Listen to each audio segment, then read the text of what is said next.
Welcome back to the main stage of Most Wanted Music 2023. I'm really excited to introduce you to our next speaker of today. When it comes to working backstage, you should call Pembe Tokluhan because she's multi-talented, specialized in live audio, stage production, and production management. She also addresses a topic that isn't often enough talked about: fostering a workspace that is actually good for our well-being. Often we just push through things and then just forget our emotions, our needs, and also the emotions of others. Pembe will show us how each and every single individual is not only valued, but also warmly embraced. Put your hands together for Pembe Tokluhan.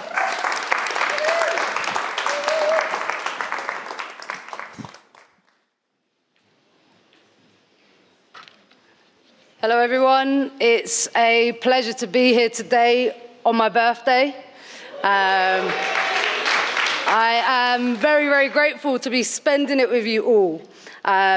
What I'd hopefully be able to do in this quick conversation with you all is tell you about my journey in the industry, where I've come from, what I'm doing now, and maybe some challenges that I've also faced being in this very challenging industry.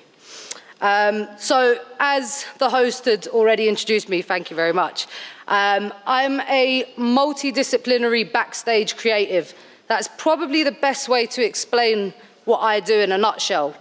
To give you an example of some of the stuff that I do, I have worked as an audio engineer, as a stage manager, as a production manager, as a production assistant. And I'm very grateful that I am a part of the Nile Rodgers and Chic organization and have the pleasure of touring with them around Europe in the summertime. I have worked in this industry for a decade now, which feels like forever. But it has been an interestingly amazing decade of lots of knowledge, experiences, and getting to meet some incredible people and allies within the industry. I run a production company called P-Top Productions. P-Top Productions is for women, trans, and non-binary people working behind the scenes, behind the screens, and behind the lens. And the reason why I put P-Top Productions together was because coming up as an audio engineer, I don't know how many of you are aware, but only 5 to 7% of the audio industry is made up of women. And I would say very generously, maybe 1% of that being women of color. And for me, I was quite sick and tired of turning up at a venue and the first thing anyone would say is, "Where's the sound man?" And I was like, "I'm the sound woman. I'm not a man." And it was a very common occurrence that I saw. And I wanted to be able to create a space where people felt represented. I think it's really important to acknowledge that you can't be what you can't see. And there isn't enough representation for a diverse community to actually come into the music industry.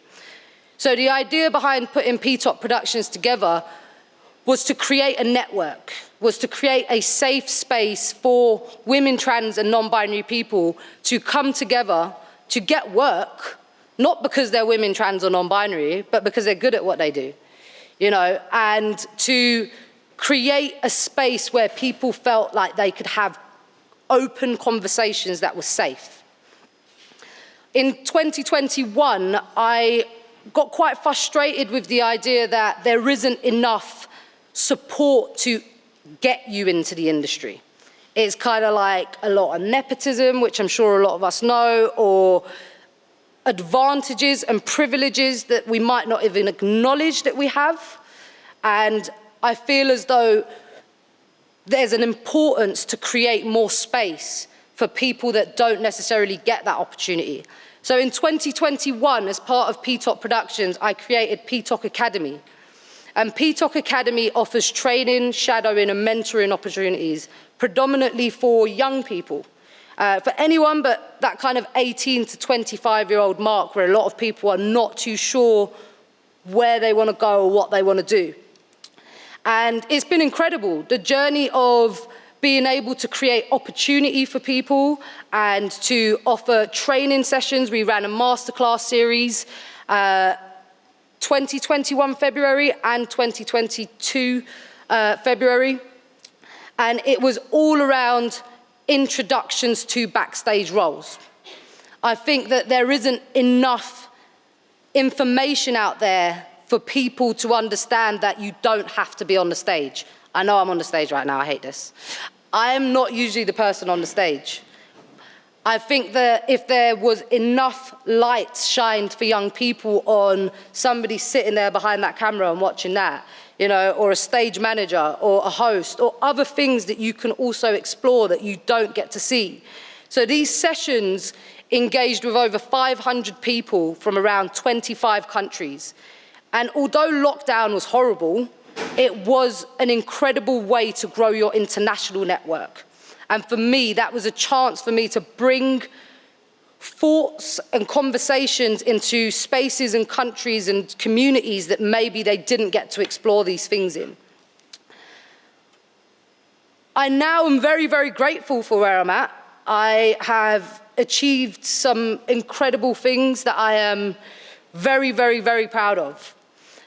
But people always ask me, you know, you work with Niall, and I'm like, yeah, a human. I work with a human, beyond anything. What was your most iconic moment? And I'm like, if I'm being really honest with you, my most iconic moment whilst being on tour last year and this year was when a young person that I mentor came to one of the festivals we were doing in the UK and dropped me a message and said, I'm at this festival, my dad's performing, but I don't have a backstage wristband. And I was like, okay, why don't you meet me at stage door and I will bring you through. So I took her backstage and I got her to meet Nile Rodgers. I got her to stand stage right with me and watch the Jacksons perform whilst we boogied with Nile, which was an experience that this young person would probably never even be able to fathom. They'd never even be able to feel as though that they could even get close to anything like that. And that for me was a moment of hope. And hope is what keeps our dreams alive. Hope is what makes us wake up in the morning. And all it takes is one person to see you. You don't need to be seen by everybody. You don't need to be doing 101 things. You just need someone to say, I believe in you. And I think for me, it's an incredible journey that I've managed to see with this young person. So I've mentored her for 5 years. And she's a young black woman who doesn't usually get seen in a lot of environments that she works in. And now, this year, she's gone on to work on 20 festivals. She is on her way to becoming better than me and becoming the best production manager out there. And the reason why I mention that moment to all of you today is because for me, that was a 360 moment. When I was 15, I never thought that I would be where I am today.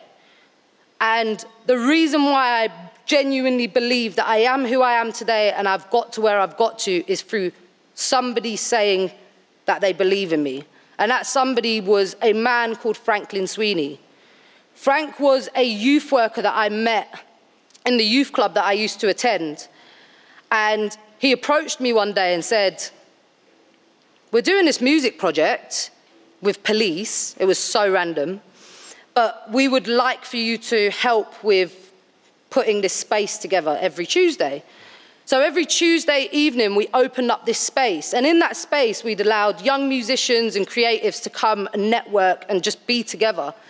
And I was able to learn how to do a bit of audio. And I was really fascinated by cables and cones and soldering. It was so random. I was like, oh my God, weld that. It was really like something that I realized I never had access to before.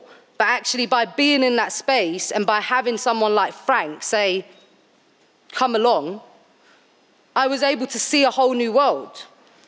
And that inspired me further down the line to go and study music production and business. So I went and studied music production and business in college, and I was the only female out of 59 guys. And this is a very, very common occurrence. And I even see some of the guys nodding in the corner. You know, it's something that needs to change, but has a long way to kind of get there. And I believe that, but it's through the small works that we do that creates that change. And when I was on this music production and business course, my teacher turned around and said to me, in my spare time, I'm a backline tech. And I was like, a what? He said, I'm a backline tech. I get paid to go and set up the equipment and put a few mics on it, and that's my job done. And I go back at the end of the day and I strike what I need to. I take away what I need to take away. And I was like, that's a job. I can have that job. I want that job. I want to be paid to set things up and not really be seen on the stage and then just wander off. And I left that college with the highest grade to date. I left that college with a distinction star. When I came into that college, I was told that I'd amount to nothing. Now, I won't go and become very morbid in my conversation, but I will give you a vague kind of explanation of my journey. I grew up in an area which was infused with a lot of poverty, with a lot of traumas and a lot of adversities. And I became a product of that environment. And I ended up actually becoming a young person that was in a gang, that went to prison at 14 years old. And I'm standing here today. And it's taken me a long time to be able to accept that I belong in this space. I'm not who I was, I am who I am. And I think for me, it's really important to believe and show young people who are the next generation and people that have been in the industry for so long that it's okay to change. It's okay to change your mindset. It's okay to do something different. We talk a lot about diversity. Diversity isn't just gender and race. Diversity is a colorful spectrum. Diversity is your socio-economical status, your culture, your upbringing, your environment, your traumas. Those things are what makes us diverse, right? And it's important to acknowledge that your advantage can offset somebody else's disadvantage. Allyship is spoken about a lot. Allyship can be done in silence as well. Doesn't always have to be loud. Yeah, it can be loud. But allyship is, for me, not just about supporting people when they're in that environment, but also standing up for people and supporting them when they're not there. It's about integrity. It's about doing things like 1,000 people are watching you, but no one's watching you. I think that it's really important that we have a look at ourselves and think about how we could change the way we think. We all have conscious and unconscious biases. We all have different ideologies, different privileges, different disadvantages. But when you take a moment to be grateful, and I'm a very grateful person. I'm very grateful to be here. I'm very grateful to be alive. I think that you can create something really incredible by creating space. And I hope that with the work that I do and continue to do, not just with my company, but with all the other work that I do. I train the Metropolitan Police in the UK.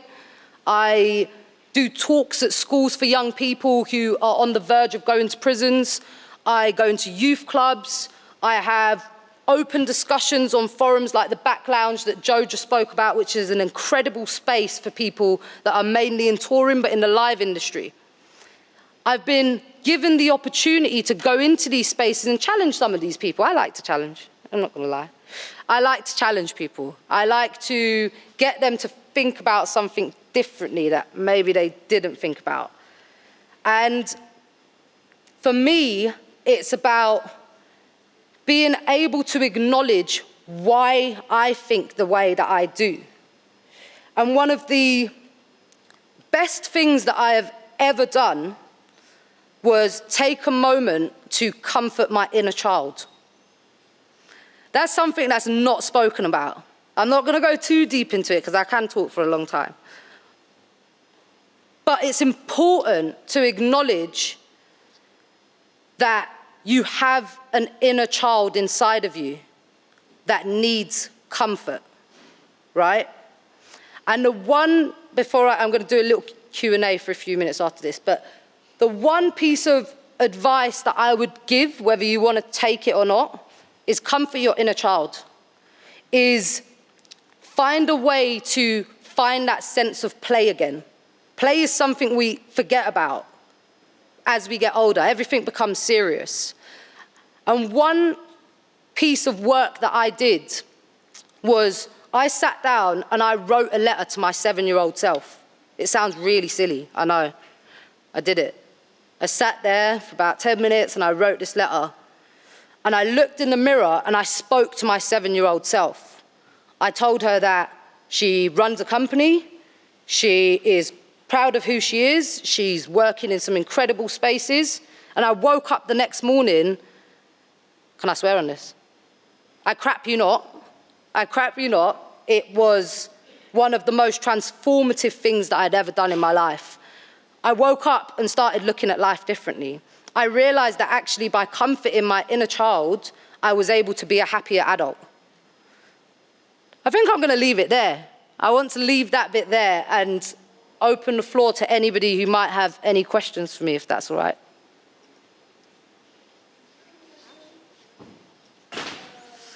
They're gonna give you a mic, I think.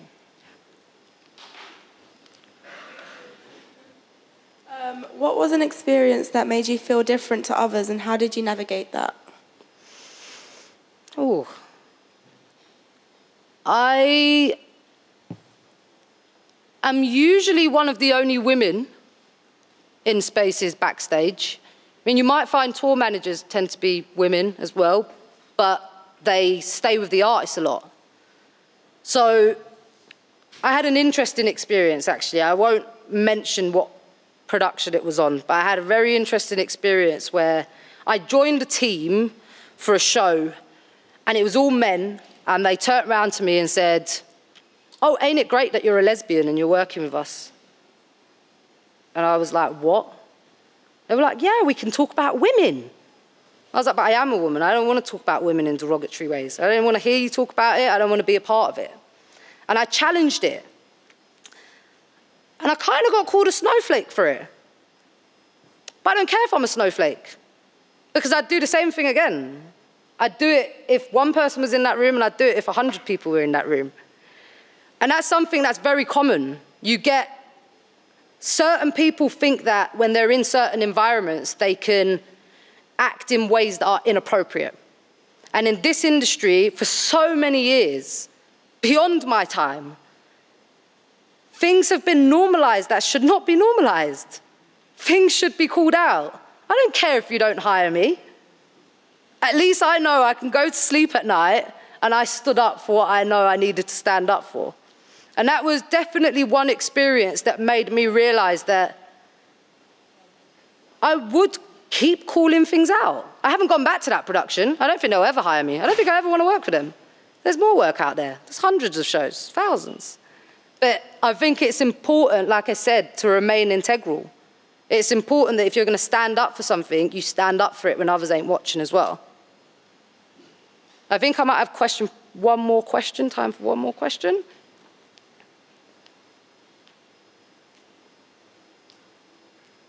Or not? Okay. All right, I think I am going to wrap up there. If you want to come and have a chat with me, please come and find me. You're going to see me on here in about 3 minutes. I'm on the other panel. But come and have a chat with me. I'm very approachable, I'd like to think. Stay in contact. My production company is called P-Tok Productions.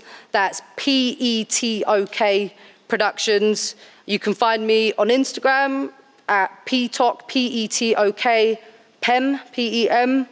And thank you very much for allowing me to spend my birthday with you all.